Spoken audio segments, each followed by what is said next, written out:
Now, let's briefly compare Hebrew prophecy with Hebrew apocalypticism that grew out of the prophecy. Well, the similarities are obvious. In both cases, we have predictions of the future. In both cases, we have references to the end of days, the coming of the Messiah. In both cases, we have references to reward and punishment.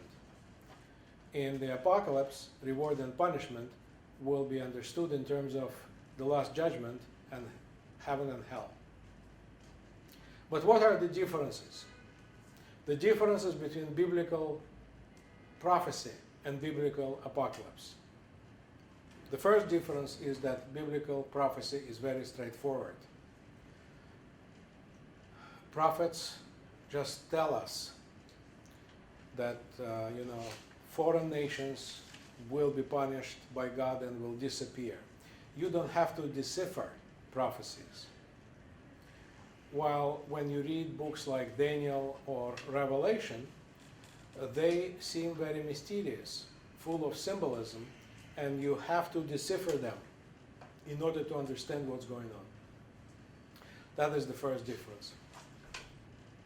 The second difference is that biblical prophecy is operating under the assumption that future is not fixed.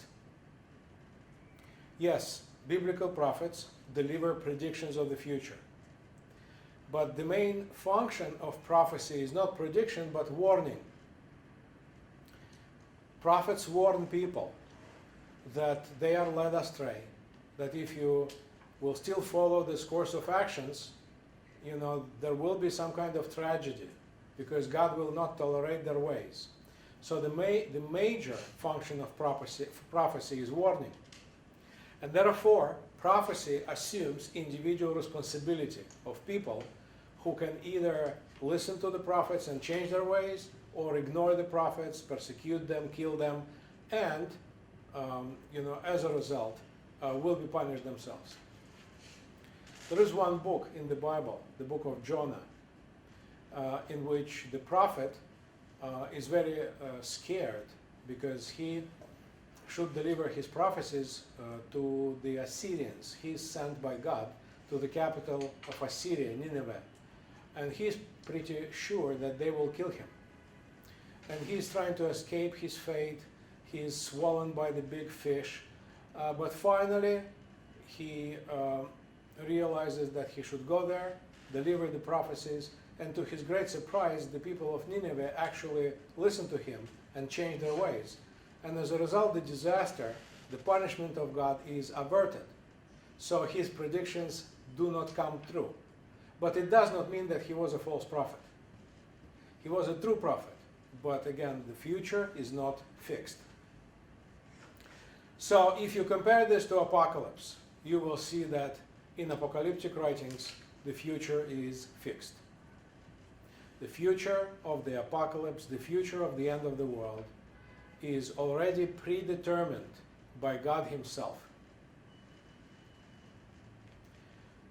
So apocalyptic writings follow this predetermined view of history. The most that you can do is to save yourself. So you may be still responsible for your own salvation or damnation, but you cannot change anything in terms of the overall outcome of history.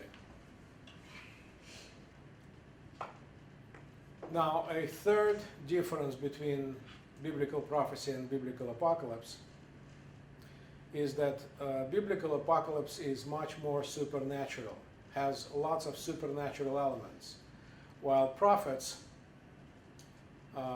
although they may insert here and there some supernatural references, overall seem to be sticking to earthly details, human details. And that's why prophets are much easier understood than apocalyptic books.